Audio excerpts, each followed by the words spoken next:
Welcome to Bleachers and Speakers. I'm your host, June. I got a very special edition of the show today. I got my rival buddies in the building with me. I'll let them introduce themselves. You already know who Foster is, so he'll introduce himself last. Dave, you can tell the people who you are, followed by Pay. Hey, everybody, I'm Dave from Vikings First and Skull, and I am the Fans First Sports Network's Vikings arm. And we're going to talk some football today, and I can't wait because we all love the NFC North. Yeah, Dave, I love that energy coming from you. Everybody knows who this is. This is Pay from the Bear Claw Pod, representing your monsters of the Midway, those Chicago Bears. Can't wait to get into this because I've got things to say to all of you gentlemen. Bear down. Bear down. Paul, And tell them who y'all are. y'all know who I am, man. It's Foster Child. One pride, we definitely gonna talk our talk today. He said one. Foster never says one pride. It's lit today. I got a feeling. I've been waiting to say something to Pay because first of all, I want to not joking. I'm happy about this last game. The game before that, I was very impressed with your quarterback, and to have two back-to-back games. I want to know how you feeling right now after this last game and the way the offense is playing. I see it. It tell us what's going through your mind right now, Pay. Justin Fields has changed his name legally. He's no longer known as Justin Fields. His name is now him.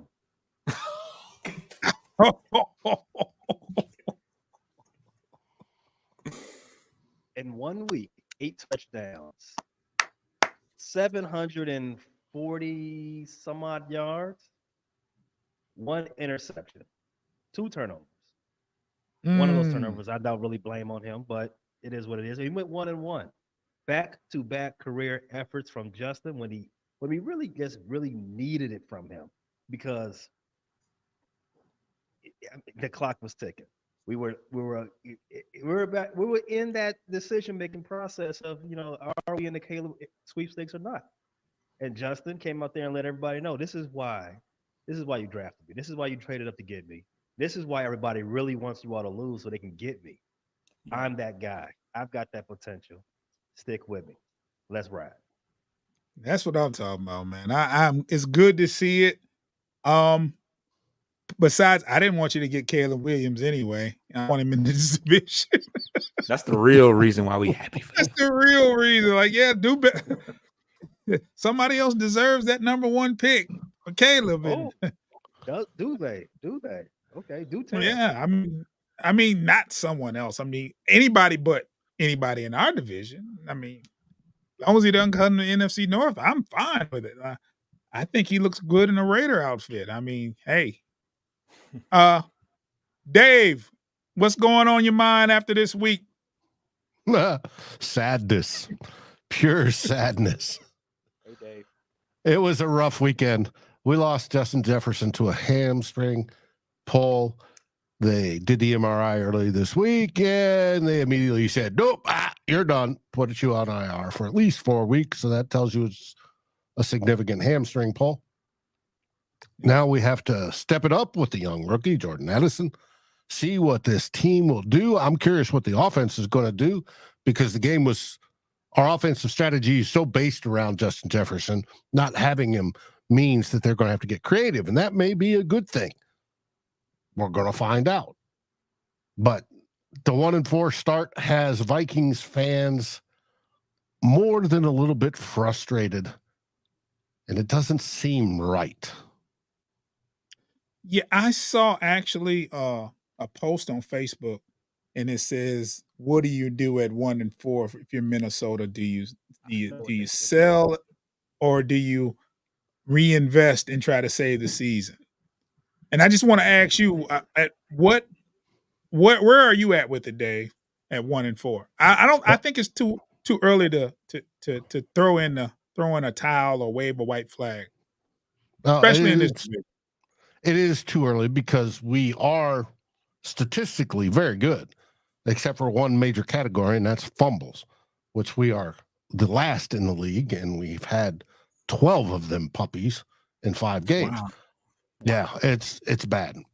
There's what I suspect the team and myself are going to give them another couple games, or at least up to the trade deadline, to see. And that rolls in. We play Pay and Chicago Bears this weekend. Then we host the 49ers, which everybody's chalking up as a loss. And then right before the trade deadline, we go up to Green Bay and play the Packers. It depends what the record is. If the Vikings can only pull off one win in those that 3-game stretch, I expect, and this is what a lot of people are clamoring for, is to start selling or see if there's trade value for some of the assets, some of the guys that are scheduled to be free agents next year. I'm not talking trading Justin Jefferson. That will never happen. No. Trading Kirk Cousins will probably never happen because, one, somebody in the other team in the league would have to want him. 2, he'd have to waive his no trade clause. He's already said he won't on that. And even if they want him, they've got to extend him. It's just not going to happen. So the Jets can cry all they want. It's not going to happen. So they're going to finish probably mediocre and just out of the top 5 quarterbacks for next year in the draft. That's the way the Minnesota Vikings roll. But we'll find out. So we usually have a Green Bay representative, and he's not here today. So they lost. Foster. You're right. Well, Dave, let's for our Viking. For our Viking affiliate, before we move too far off this topic. Okay, go ahead, Pay. The floor is yours. Go ahead. I know you had something to say to all of us. So humble today. You know that one win in 350 days do that to you. So I want to know, why do you think they won't trade Justin Jefferson? They traded Randy Moss. They traded Stephon Diggs. They traded Percy Harvin. All different circumstances. Yeah, they're not going to trade JJ. It would have to take a haul. It would have to take a Herschel Walker trade type haul to bust free from Justin Jefferson. Here's he wants to be in Minnesota. Minnesota wants to build around. I agree. I think the only differences between those circumstances that none of those other 3 actually did say that they wanted to be there. I think all 3 of the other ones had tired of their time in Minnesota. But I haven't heard that this hamstring pull from Justin Jefferson was a grade 4, something that disastrous. I think they put the IR tag on him pretty early, and to my opinion, which is it's smart 2 ways. One, hamstrings require rest. Just go ahead and put him on IR. Therefore, you don't have the temptation to play him. You know, if he looks good in week 2 or whatever, just go take a month, chill out, come back at 100% or close to that. The other thing is, now you have all the opportunity to put Jordan Addison at wide receiver 1 and see what he's got. You see what he's got, and you decide, okay, we actually have our next wide receiver. Minnesota has had amazing wide receivers, and that's what they do. You go over the last 50 years, they've had amazing wide receivers. You can go every era. If they like what they see out of Jordan Addison and these next 3 weeks up until the trade deadline, when we play the Bears, Niners, Packers, the decision is going to be made to move off of Justin or Kirk. I mean, you don't come into this season with your quarterback as a lame duck on a lame duck contract. You don't come into this season with your number 1 wide receiver in the league, arguably, as a quote unquote lame duck as well. They could have extended him, but they chose not to. Minnesota has this type of hard stance on how they do things as far as quarterback contracts go. I think those things are telltale signs. You know a lot. You know a lot about that organization more than I do. But I thought coming into the season, I thought, you know what, if they don't get off to a start that is appropriate for them, the writing's on the wall. I disagree. I understand your logic completely, 100% understand your logic. But when it comes to JJ, he's only in his third season. He was just eligible for that extension.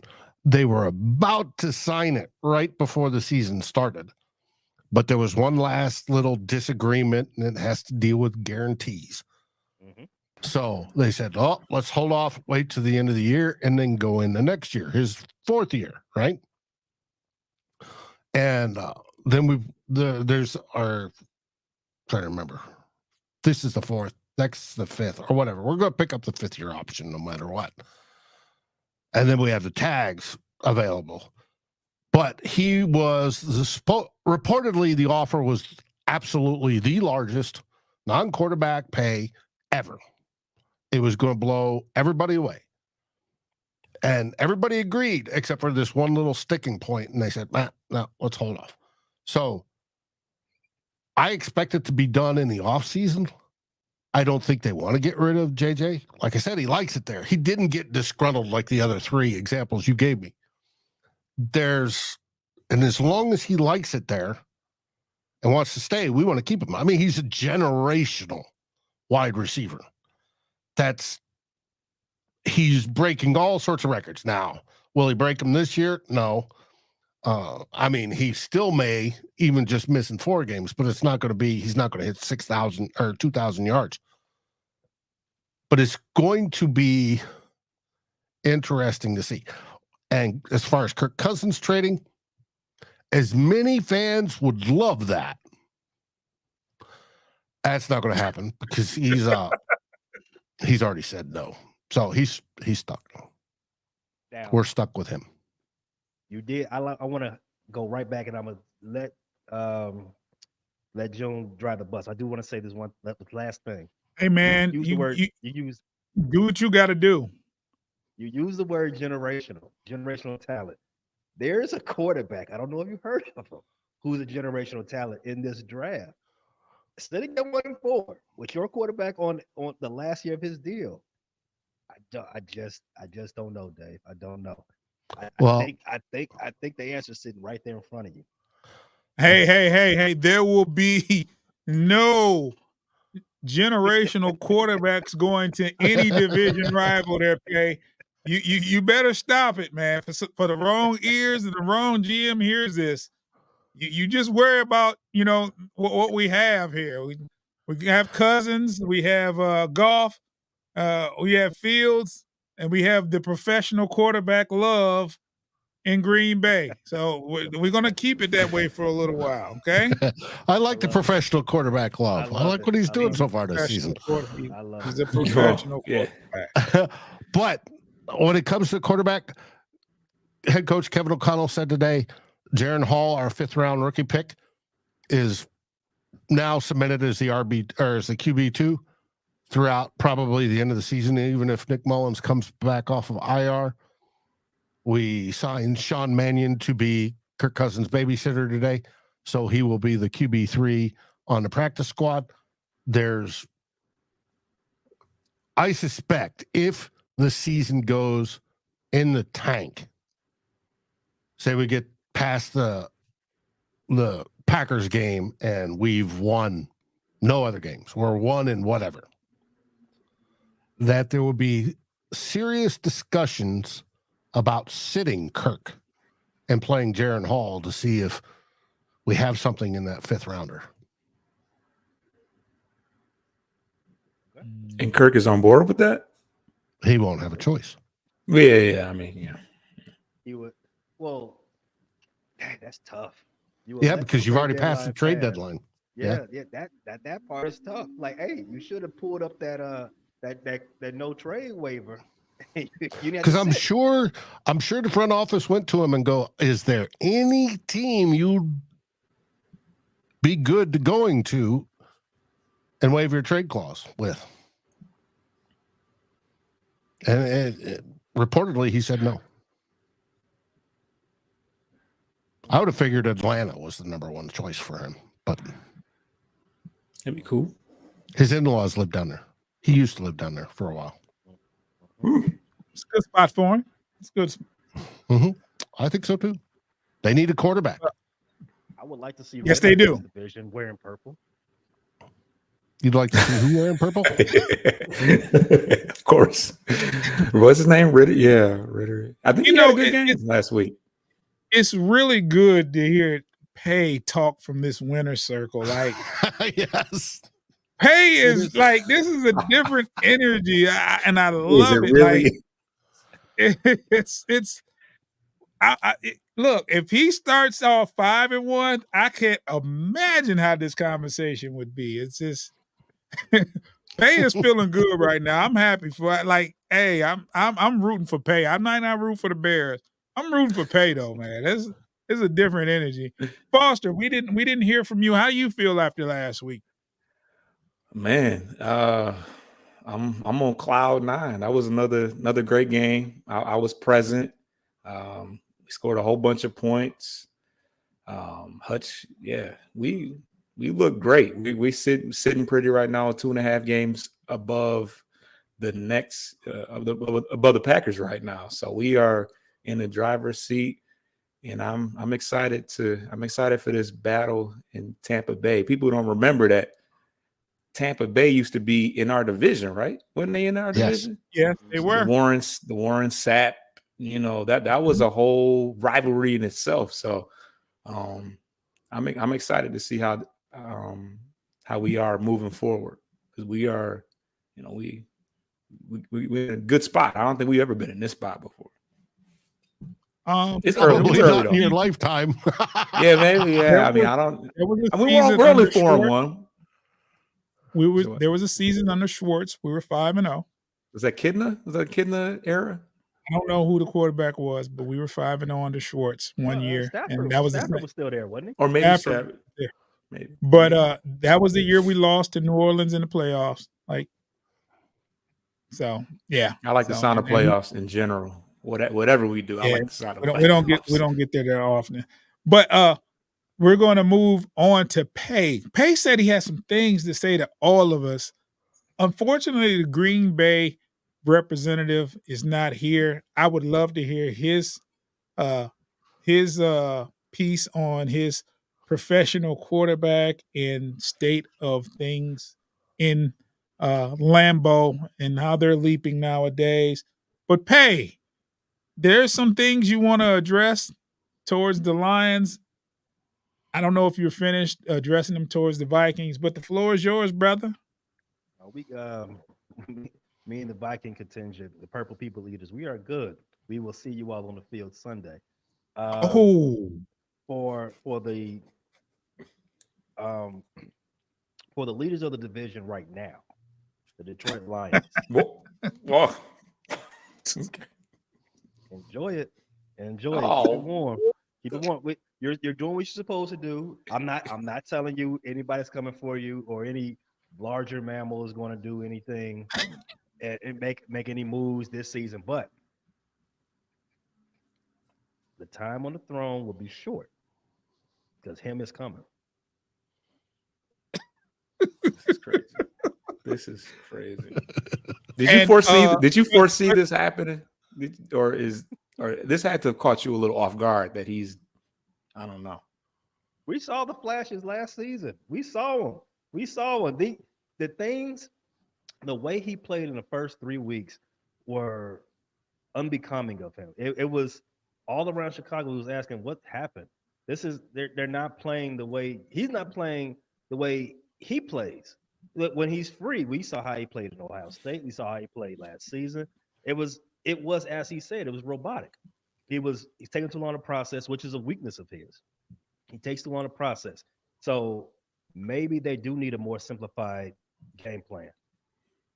I don't necessarily agree with that too much, but I do agree that the game that they had wasn't the best one. Was the best one going. In fact, I have all 22 access. I watched these games 3-4 times in a row.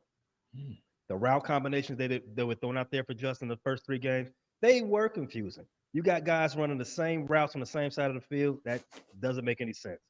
You're running the same screenplay 3-4 times in a row. That don't make no sense. So it doesn't strike me as somebody's taking a long time to process. Like, okay, should I be seeing something different now? I mean, maybe, but right now he's playing free, and yes, he has shown back-to-back games of amazing play versus 2 terrible defenses. They're still NFL defenses. You still got to cut them up. He did what he's supposed to do. I'm happy to see it. We got another one coming up soon. We're going to be 3 in a row. So don't look at it. Could be. He's going to get that confidence to start doing it against good teams. That's when the test is going to come. And we're going to have that first good team coming up very soon in a couple of weeks, right after the trade deadline, if I'm not mistaken.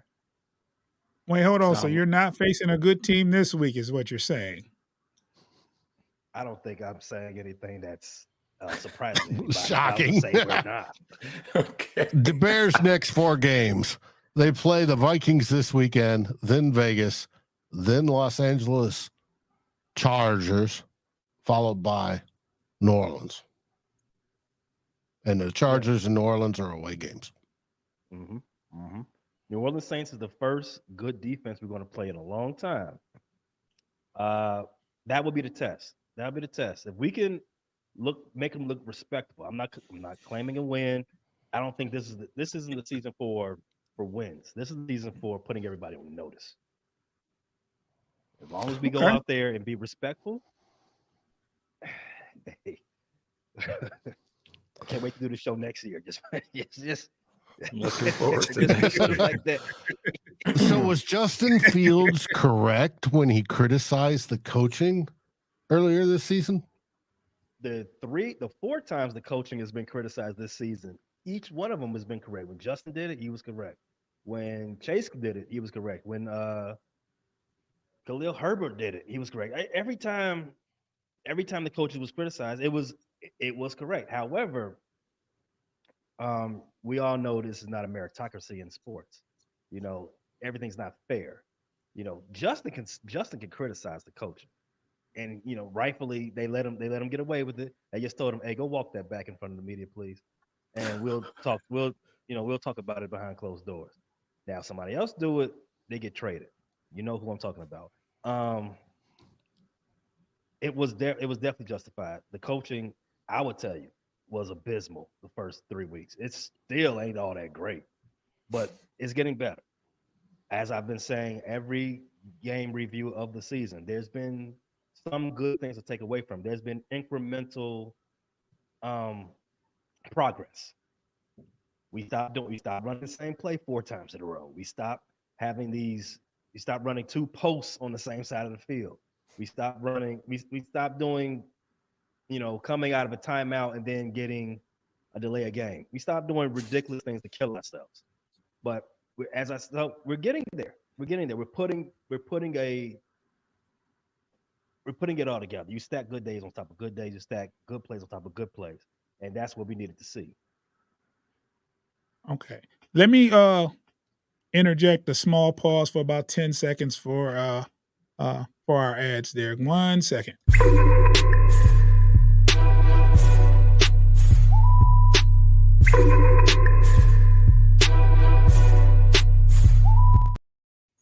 Okay, Pay. You are facing the Packers this week. No, I'm sorry. The Vikings this week. What is your outlook on the game? How do you feel about going into this game? I feel pretty confident about going into this game. Just as I said, with Justin and the offense are rolling on all cylinders. We do have our top running back, Khalil Herbert. He has hit the IR. He hurt his ankle in his last game. He is a good runner. I do not want to belittle this point. In fact, he's a better runner than the running back you all have right there. I don't. Wow. I don't want to go. There's a reason why we let David go in favor of Herbert. Now, Herbert is a good back. However, we do favor his backup a little bit better. Roshan Johnson out of the University of Texas is a rookie. Him now he's got the green light to get majority of the carries. Because I don't think Deontay Foreman is going to do it. I don't think it's going to be a split backfield in any case. The Vikings are ranked, I believe, 28th in pass defense. As I said, as I've been saying, the Justin Fields and the offense has been tearing up pass defenses the last few weeks, last week, the last two games. I'm pretty excited about what I can see from this. Okay. Okay. Dave, how do you feel about going against the Bears this week? Playing down at Soldier Field is always generally a nightmare for the Vikings. It's gone back decades it's terrible. I don't feel, well, can we win? Oh, absolutely. We don't put the ball on the ground, we'll put up 30, 40 points. But like Pay said, our defense, especially against the pass, is not stellar at all. We got a bunch of young people, and the one free agent we had brought in, Mr. Byron Murphy, is not doing so well. It's going to be a struggle. Now, question is, how will Justin Fields fare against a heavy blitz load? Because Brian Flores has made us the number one blitzing team in the league by far, and he can expect to be blitzed over 50% of the plays. Okay. A shootout. A shootout. Yeah, should be another shootout. Just like as we saw with the I guess can you call the Denver Bears game a shootout? Maybe. More so a fumble. It should be high scoring. I can confidently say that. I expect both teams to put up north of 24 points. Just as Dave said, they are not a very good pass defense, and even I don't think I need to tell you the Bears are not a good defense in any facet of the stretch of imagination. Even disregard what they've shown you the last week. They look good, but on paper they're still not good. They still make a lot of errors. Our corners are very vulnerable. Our top corner is on IR. We don't get a lot of pressure. Even though the last game I think we had 5 sacks the last game. That was an anomaly because we only had 20 sacks all season last year. Coming into, I think the first 3 weeks, we only had 1 sack. So I expect this game to be very high scoring. The Vikings don't force a lot of turnovers. The Bears don't either. So it should be a really exciting game to watch if you like offense. Okay. So we're in week 6 or week 5? What week? Week 6 we're going into. Week 6. Teams like to establish an identity on a regular basis. I want to ask you first, Dave, and then I want Pay to answer the same question, and Foster, you can answer it as well last. But looking at your team in a positive light, what identity have they established, and what identity do you think will carry your football team? They've established that they are a decent offense and can put up points, and that's what's going to have to carry them the rest of the season. They can score on anybody. They can play against anybody, whatever level, whether it be the Chiefs like we did last week or the Chargers or whatever playoff team you want to throw at us, the Eagles. The Vikings have always been within 1 score. Last year, we won all those 1-score games. This year, we're 0-4 all those 1-score games. But we've always been within 1 score. So we can compete. The only thing we need to do is stop putting the ball on the ground. Once we do that, we're good. Like I said earlier in the show, 12 fumbles. 12 in 5 games. It's a lot plus of an fun. interception. 12 fumbles. That's crazy. And it's not the same people. It's like this week, you get one. Next week, you get one. Following week, you get one. Yeah, turnovers is a whole different thing, but 12 fumbles is crazy over 5 games. And like I said, it's not the same person. The one with the most is Kirk Cousins, and those are generally strip sacks. But when it comes to whether it be TJ Hawkinson or whether it be Madison or running back or Josh Oliver or Justin Jefferson, they're all different people. It's just a bug. Hey, same question. So I think our identity so far is we're a running team. Contrary to what we've shown the last week, where it was high flying, I still think the route to success or the easiest path of resistance for this team is on the ground. We are ranked 14th. Well, we are ranked 9th in the league in yards. We led the league in rushing last year. Last 2 games, we've had over 170 yards from the ground. I think it's stated pretty much so emphatically that the best way for this team to move the chains is by on the ground. Okay. Foster? We're definitely overall we have a balanced attack, but I think that we definitely set the tone with our running game. The Buccaneers are pretty good against the run, so I would not be surprised if we lean more on our passing game, especially with our receiver, Jameson Williams coming back and Jahmyr Gibbs hopefully getting back in the fold. But I mean, I think that the Lions are definitely going to test and see what they got as far as stopping the run first. Just to, we don't want to be deterred by the fact that that's quote unquote Tampa Bay's strength. But I think that it's going to be a pretty balanced attack per usual, and they're kind of rough against the pass. So hopefully we can put that ball in the air and get our deep threat some looks. Because I'm sure Tampa Bay, the weather's going to be nice. It should be a good atmosphere to put the rock in the air as well. Okay. And I want to add to that. I think also they're developing the identity of next man up. This season, we've, like a lot of other teams, have endured a lot of injuries, a lot of key injuries, and it's a plug and play type atmosphere. You're going in there. Doesn't matter who's out.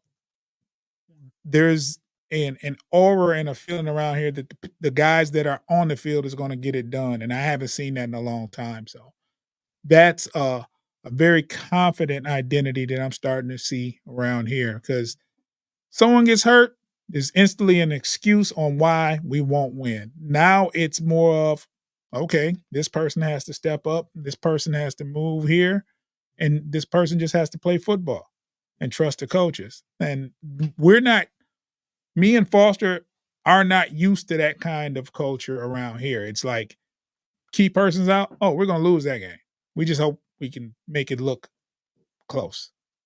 But that's been the mentality around here lately. I mean, in the past, lately, it's not looking like that. It's like, okay, CJ Gardner's out, Gardner Johnson's out. Okay, we'll just move Branch and we'll be fine. Okay, Branch is hurt. Kirby's back. We have Tracy Walker. It's just a feeling of we play the guys that are available and we just go out there and play. So I'm going to give you guys the floor. We're going to go around one more time. We can wrap it up. Do you have any last words you'd like to leave with the people there, Pay? Please have some more to say, because this has been good. No, nothing from the Bears' perspective. I wish Detroit well. I wish Detroit well this weekend. We'll enjoy it while we can there, Pay. Yeah, you should. You should. It's been a while. You should definitely should revel in it. You're doing exactly as they expected you to do, and that's no easy feat. It's no easy feat to actually meet your expectation. A lot of teams come into, especially in football, a lot of teams come into the season. Oh, we're predicted to win 12 plus games and fall hilariously short. You guys are doing exactly. You're exceeding expectations so far. So keep it going. Dave. I agree with Pay on that one. Keep it going, Detroit. Keep winning. We'll fight over the scraps. And who knows, maybe one of us will step up and take that second spot. And for the Packers this week, guaranteed no victory. They're going into their bye week. Yeah.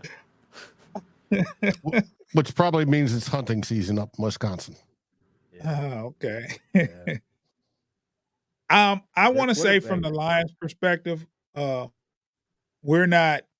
Me and Father, I can't speak for anyone else. We're not on a high horse. We've seen a script like this in the beginning, only to be let down. So we take it one game at a time.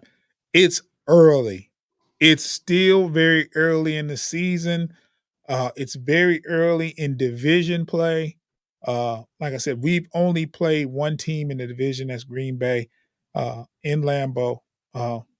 So there's still 5 games left during versus division rivals. You go 1-4, or even 2-3, that could change a lot of things. So it's me and Foster are taking it one game at a time. You won't hear any arrogant talk or we are going to do this and we're going, because we've seen this before where we started off great and tailed off and lose some games we hadn't shouldn't be losing. So at the same time, we're grounded and we're taking it one game at a time. Now, you're talking about a Lions organization that's been to the playoffs 3 times since 1991. Until we get into the playoffs and win a game, you probably won't hear any trash talk from me. Just Oh, I forgot about that stat. Dang. 1991 was the last time they won a playoff game. Barry Sanders versus Dallas.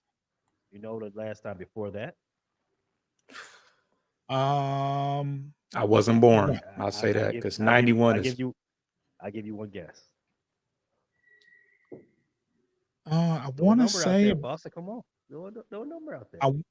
I want to say 87.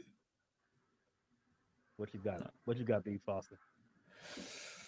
Oh, we're right. 81. 81.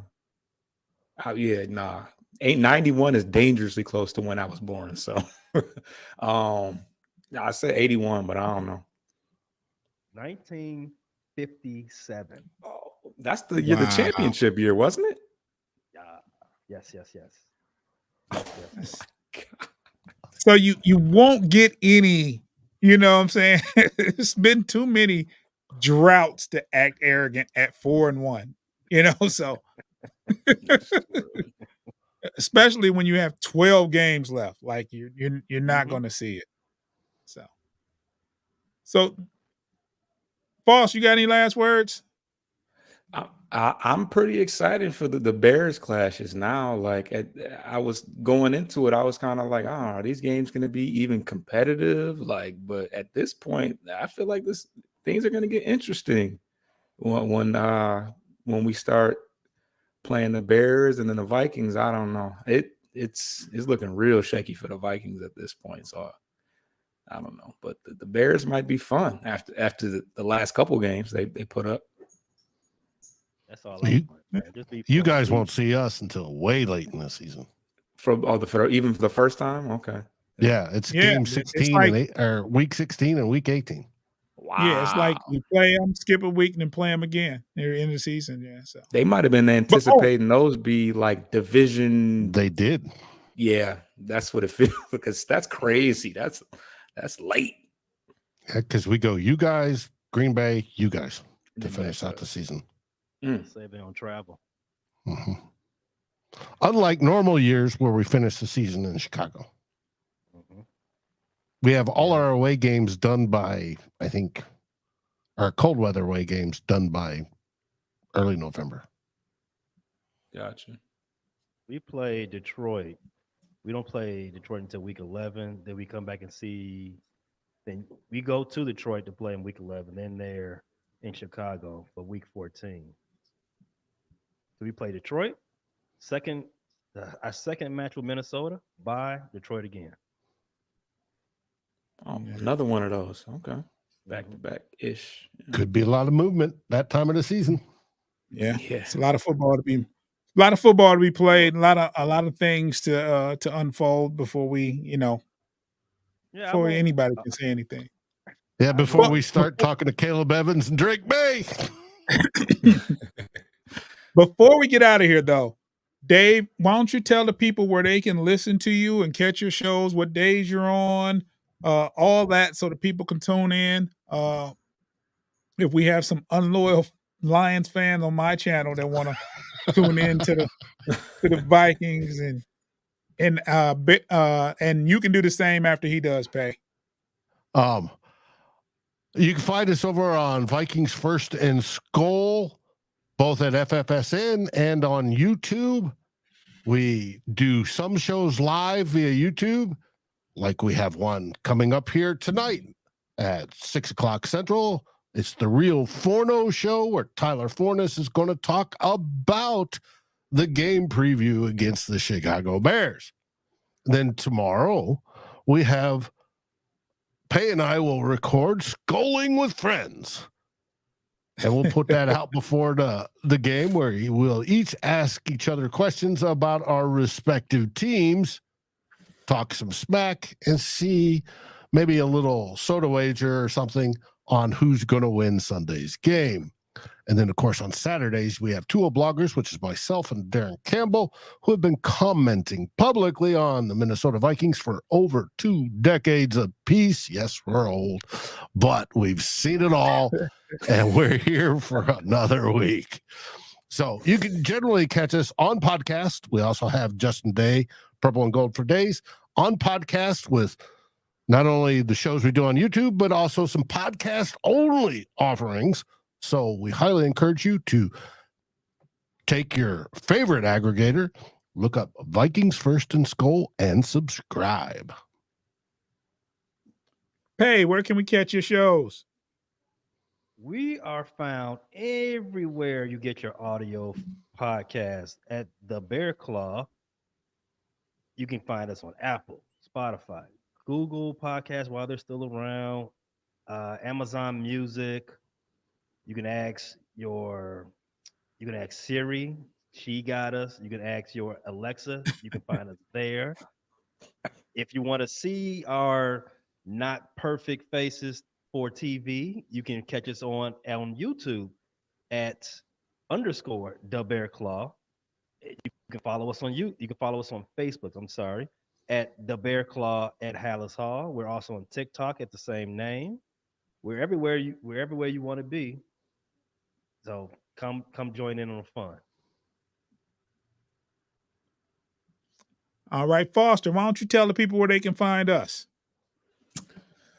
Oh, you put me on the spot. You can find us on YouTube at Motor City Metrics, and on all audio podcast platforms at Bleachers to Speakers. You did very well, Foster. That is correct. And that's Spotify, iHeartRadio, Apple Podcasts, Google Podcasts. You can ask Siri about us, and you can ask the other A word. I have her in my background, and I don't want her to start talking. But the other A word machine, and she'll find us. So that concludes our show. Dave, I want to thank you for stopping by. Pay, you as well. Foster, it's always a pleasure. And until next week, I don't know who's hosting, but I'll definitely be in the building. So, signing off. Thank you guys, and thank y'all for listening.